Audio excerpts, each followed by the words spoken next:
नमस्कार। लाखों लोगों के दिमाग में करोड़ों विचार आते होंगे तो आप भी इस बात से सहमत होंगे, क्योंकि हाँ, ये बात सही है। रोजाना लोगों के दिमाग में नए-नए विचार आते हैं और हमारे दिमाग में भी बहुत सारे विचार आते हैं। लेकिन फिर भी हम देखते हैं कि ऐसे बहुत ही कम लोग होते हैं जो कोई नया काम चालू करते हैं, और जो लोग काम नया चालू नहीं करते हैं या नहीं कर पाते हैं किसी भी वजह से, उनके विचार कुछ दिन तक उनके दिमाग में रहते हैं और उसके बाद में विचार खत्म हो जाते हैं, क्योंकि विचारों का एक टाइम समय रहता है कि इतने दिन तक ही वो आपके मस्तिष्क में रह सकते हैं। उसके बाद क्योंकि नए नए विचार आते रहते हैं, कि विचार तो सबके दिमाग में आते हैं, आइडिया सबके दिमाग में आते हैं। ऐसा नहीं होता है कि जिसने कोई बड़ा काम किया है सिर्फ उसी के दिमाग में विचार आए होंगे, दूसरे लोगों के दिमाग में विचार नहीं आए होंगे। सभी लोगों के दिमाग में विचार आते हैं, आइडिया आते हैं, लेकिन उसको जो इम्प्लीमेंट कर देता है, ग्राउंड पे उतार देता है, वही आदमी आगे जाके सफल हो सकता है, या उसके सफल होने के चांसेस ज्यादा होते हैं। क्यों? क्योंकि जिसने कभी ग्राउंड पे अपने विचार उतारे ही नहीं है, उसको सफलता मिलने का तो कोई चांस ही नहीं है। आप जब भी देखते हैं, अभी तक दुनिया में कोई भी नई चीज आई हो, कोई भी नया प्रोडक्ट बना हो, कोई नई इमारत बनी हो, कोई नई गाड़ी आई हो, सबसे पहले वो किसी ना किसी दिमाग में विचार आता है और वो व्यक्ति उस विचार को फिर कहीं लिख लेता है, फिर उसका मॉडल तैयार करता है। जैसे हम किसी मकान बनने की बात करें, किसी के दिमाग में बात आएगी कि मुझे अपना मकान बनाना है, तो सबसे पहले क्या आएगा, उसका नक्शा तैयार किया जाएगा कि ठीक है, कितना बड़ा प्लॉट होगा, कितने कमरे होंगे, कैसे कैसे होंगे। जो व्यक्ति सिर्फ दिमाग में सोचता ही रहे कि मुझे मकान बनाना, और आगे की अगर प्लानिंग वो नहीं करे, तो क्या कभी उसका मकान बन सकता है? शायद ऐसे बहुत सारे ऐसे लोग होंगे जिनका मकान आज तक नहीं बन पाया, जिनने कोई आज तक काम चालू नहीं कर पाया, क्योंकि उनने उसको एग्जीक्यूट किया ही नहीं धरातल पे। तो हम वही आज की बात कर रहे हैं कि विचार तो बहुत आते हैं, लेकिन आप काम करते नहीं हैं, और करते नहीं है तो इसलिए कोई काम हो नहीं पाता है। तो इसलिए इसको कहा गया कि अगर आपको कोई काम करना है तो सिर्फ काम करने में जुट जाएं। ज्यादा सोचा विचारी आप करेंगे तो आप काम में जुट ही नहीं पाएंगे, आप उस काम को कर ही नहीं पाएंगे। क्यों? क्योंकि आपका दिमाग जो है वो आपको ये बताने में बहुत इफेक्टिव होता है कि आप ये काम क्यों नहीं कर सकते हैं। क्यों? क्योंकि आप उसको उस तरीके के सिग्नल देते हैं कि मैं ये काम क्यों नहीं कर सकता। लेकिन अगर आपने बोला कि मैं ये काम कैसे कर सकता हूँ, वो आपको पूरा बताएगा कि कैसे कर सकते हैं। तो जो व्यक्ति अपने काम कर लेते हैं उनको हम एक कैटेगरी में रखते हैं, जिनको हिंदी में बोलते हैं कर्मठ। बहुत सारे लोगों ने सुना हो कर्मठ, या उसको हम हार्ड वर्किंग भी बोल सकते हैं। और एक दूसरी कैटेगरी होती है जिनके दिमाग में विचार रहते हैं लेकिन वो काम करते कभी नहीं है, और उनके विचार खत्म हो जाते हैं। विचार आते हैं, खत्म हो जाते हैं, क्योंकि वो कभी करते नहीं। उनको हम बोल सकते हैं निठल्ले लोग बोल सकते हैं। और अब दोनों में डिफरेंस क्या होता है कि विचार दोनों के दिमाग में आते हैं, बट कर्मठ लोग जो होते हैं वो काम को करते हैं, शुरू कर देते हैं, और निठल्ले लोग काम को करते नहीं। जो कर्मठ लोग होते हैं वो दिमाग को ये सिग्नल देते हैं कि मैं इस काम को कैसे कर सकता हूँ। जो निठल्ले लोग होते हैं वो कहते हैं कि मैं इस काम को क्यों नहीं कर सकता हूँ, वो इसके बारे में सोचते हैं। फिर उसके बाद में आता है बहाने। जो कर्मठ लोग होते हैं उनके पास बहाने नहीं होते हैं, उनके पास में रीजन होते हैं करने की।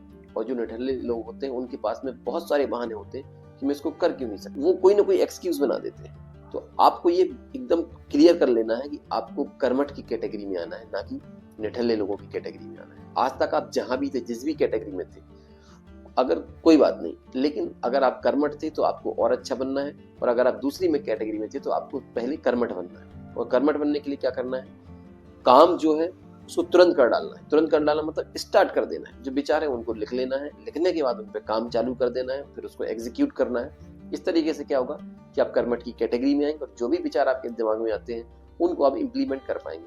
मैं आपको दो छोटी सी स्टोरी सुनाता हूँ, जो दो लोगों की है। एक व्यक्ति है, उनकी कभी शादी नहीं हो पाई। क्यों नहीं हो पाई, उसका मैं आपको रीजन बताऊंगा तो आपको लगेगा कि ऐसा भी हो सकता है। उनकी शादी इसलिए नहीं हो पाई क्योंकि वो ये सोचते थे कि शादी एक बहुत बड़ी जिम्मेदारी की बात है, क्योंकि वो है, और वो सोचते थे जब एकदम फेवरेबल कंडीशन आएगी तब मैं शादी करूंगा। कई बार ऐसा हुआ कि उनकी शादी के 2 दिन, 4 दिन, 5 दिन पहले उनकी शादी टूट गई। लास्ट जब उनका चांस था एक बार, तो उनने शादी एकदम अगले दिन, उनकी शादी होनी थी उसके एक दिन पहले, उन्होंने सोचा कि ऐसा तो नहीं कि मैं जल्दबाजी कर रहा हूँ, ऐसा तो नहीं कि शादी आगे चल ना पाए, ऐसा तो नहीं, ये नहीं वो नहीं, ऐसा वैसा उन्होंने पूरा दिमाग में सोचा। और उन्होंने एक पेपर लिया और पेपर पे 4 पन्ने का एक ड्राफ्ट तैयार किया, और उसमें अलग अलग टॉपिक डाले। अपनी पत्नी के लिए वो ड्राफ्ट वो बना रहे थे, होने वाली पत्नी के लिए, कि मैं उससे ये इतने सारे क्वेश्चन पूछता हूँ और ये शर्तें लिख देता हूँ, और इन शर्तों को फॉलो करेंगे और फिर हम आगे जिंदगी में जाएंगे। तो उसमें उन्होंने पूरी चीजें लिखी, कितने बच्चे होंगे, कैसा घर होगा, कितने रूम का होगा, कौन से मंदिर जाएंगे हम या चर्च जाएंगे जो हम उनका धार्मिक जगह है, वहाँ हम कितने कौन कौन से दिन जाएंगे, हम क्या क्या नहीं करेंगे, हम क्या करेंगे। 4 पेज पूरे भरने के बाद में फिर ये ड्राफ्ट हमने अपनी पत्नी, होने वाली पत्नी के पास पहुंचाया। उसने उसको पूरा पढ़ा और एक छोटा सा सिंपल सा नोट नीचे एक लिख दिया, तो एक लाइन का, कि शादी करने के लिए एक दूसरे की हर समय, किसी भी जो खराब टाइम है उसमें एक दूसरे का साथ देना ही जरूरी है, और अब आप ये भूल जाइए कि हमारी शादी होगी। ये नोट लिख के उसने भेज दिया और उस दिन से उनकी शादी वो थी वो भी टूट गई और फिर कभी शादी नहीं। किसी लेखक ने बहुत अच्छा कहा है कि अगर आप ये सोचें कि पहले शहर की सारी लाइटें ग्रीन हो जाएं, फिर मैं घर से गाड़ी निकालूंगा, तो आप जिंदगी में कभी घर से गाड़ी ही नहीं निकाल पाएंगे, क्योंकि ऐसा कभी होगा ही नहीं कि पहले शहर की पूरी लाइट ग्रीन हो जाए। मतलब कि आपके जितनी भी सिचुएशंस कंडीशन है, आप चाहे एकदम पूरी फेवरेबल हो जाए तब मैं काम करूंगा, तब मैं स्टार्ट करूंगा, ऐसी कंडीशन कभी नहीं आई। फिर मैं कह रहा हूँ, आप क्या है, आपको कर्मठ बनना है, आपको काम पे फिर लग जाना है, तुरंत लग जाना है, दिमाग में आया आइडिया काम पे लग जाना है। एक और छोटी सी स्टोरी में सुनाता हूँ आपको। एक व्यक्ति थे, वो एक किराए के मकान में रहते थे, बहुत साल हो गए रहते रहते, और वो चेक से पैसा देते थे। एक दिन वो चेक काट रहे थे और उनको दिमाग में आया कि क्यों ना, कितना मजा आता अगर मैं अपने खुद के घर का चेक काट रहा होता। तो ऐसे ही उन्होंने अपनी पत्नी से पूछा कि क्या आप अगले महीने अपने घर में रहना चालू करेंगी।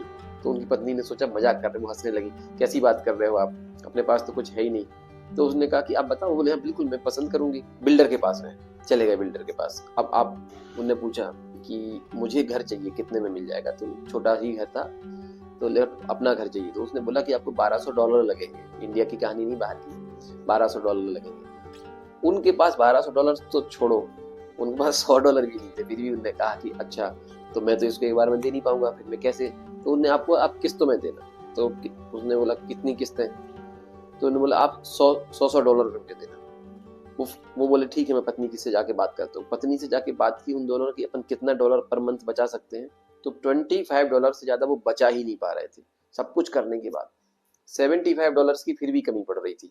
फिर वो अपने ऑफिस में गए अगले दिन, अपने बॉस से उनने बोला कि बॉस देखो ऐसी बात है, मुझे नया घर लेना है, मुझे मालूम है कि आप मेरी इतनी ज्यादा प्रमोशन तो नहीं कर दोगे जब तक मैं काबिल ना हो जाऊं कि आप मुझे $75 ज्यादा देने लगो।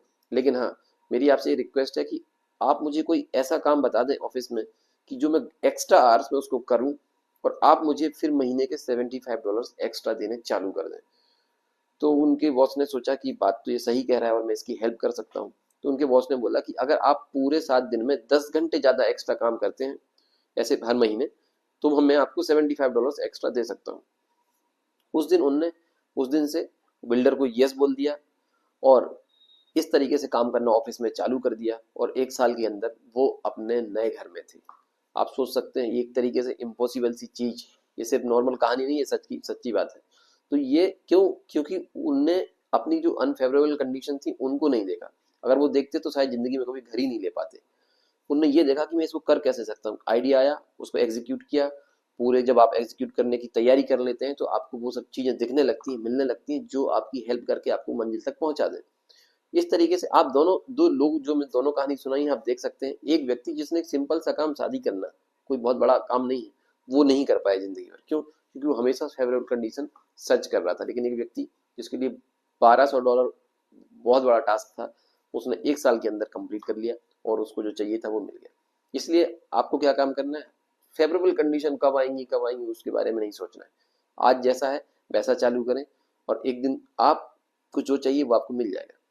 तो आई होप आपको समझ में आ गया होगा। So thank you so much. अगर आप नए हैं तो इसको सब्सक्राइब करिए, लाइक करिए, शेयर करिए, और